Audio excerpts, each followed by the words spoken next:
Hi, എല്ലാവർക്കും നമസ്കാരം. നിങ്ങൾ കുറച്ച് സമയത്തേക്ക് ഇങ്ങനെ ഒന്ന് ചിന്തിച്ചു നോക്കുക. നമ്മുടെ വിലപിടിപ്പുള്ള ഒരു വസ്തു ഒരു കിണറിലേക്ക് വീഴുകയാണ്. പക്ഷെ ആ കിണറിൻ്റെ ഒരു അവസ്ഥ എന്താണെന്ന് ചോദിച്ചു കഴിഞ്ഞാൽ അവിടെ ഒരുപാട് വിഷപ്പാമ്പുകളും മറ്റ് ക്ഷുദ്രജീവികളും ഇറങ്ങാൻ വളരെ ദുർഘടം പിടിച്ച കിണറുമാണ്. അപ്പോഴാണ് നമ്മുടെ മകനോ മകളോ വന്ന് പറയുന്നത്, ഞാൻ അതിലിറങ്ങി അതെടുക്കാം.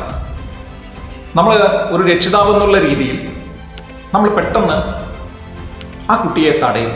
നീ ഇപ്പോൾ ഇറങ്ങണ്ട, അത് പോയാൽ പൊക്കോട്ടെ എന്നുള്ള രീതിയിൽ നമ്മൾ ചിലപ്പോൾ ആ വസ്തു എന്നേക്കുമായി ഉപേക്ഷിച്ചു എന്ന് വരാം.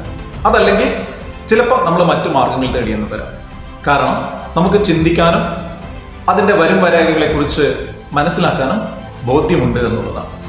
പക്ഷേ കുട്ടികളെ സംബന്ധിച്ചിടത്തോളം അത്തരത്തിലുള്ള ബോധ്യങ്ങൾ, അത്തരത്തിലുള്ള ചിന്തകൾ അവരിൽ വന്നുകൊള്ളണം എന്നില്ല. കാരണം അവരുടെ ബ്രെയിൻ ഡെവലപ്പ് ചെയ്ത് വരുന്നതേ ഉള്ളൂ. പക്ഷേ നമ്മൾ ഓരോ രക്ഷിതാവും അറിഞ്ഞിരിക്കേണ്ട ഏറ്റവും പ്രധാനപ്പെട്ട കാര്യം എന്ന് പറയുന്നത്, ഒരു കുട്ടി ഒരു തീരുമാനം എടുക്കുന്ന സമയത്ത് അവിടെ 3 തരത്തിലായിരിക്കും. ഒന്ന്, ഹൈ റിസ്ക് ആയിട്ടുള്ള കാര്യങ്ങളുണ്ടാവും. രണ്ടാമത്തത് കാൽക്കുലേറ്റഡ് റിസ്ക് ആണ്. മൂന്നാമത്തത് ലോ റിസ്ക് ആയിട്ടുള്ളതും. ഇനി എന്താണ് ഹൈ റിസ്ക് എന്ന് ചോദിച്ചു കഴിഞ്ഞാൽ, നമ്മൾ എടുക്കുന്ന ഒരു തീരുമാനം ഒരു ആക്ഷനായി വരുമ്പോൾ അത് പരാജയപ്പെടാനുള്ള സാധ്യതയും അവിടെ ഏറ്റവും കൂടുതലായിരിക്കും. അഥവാ അത് പരാജയപ്പെട്ട് കഴിഞ്ഞാൽ അത് ഏറ്റവും വേഴ്സ്റ്റായി, ഏറ്റവും മോശമായിട്ടുള്ള ഒരു അവസ്ഥയിലേക്ക് പോകും. അതാണ് ഹൈ റിസ്ക് എന്ന് പറയുന്നത്.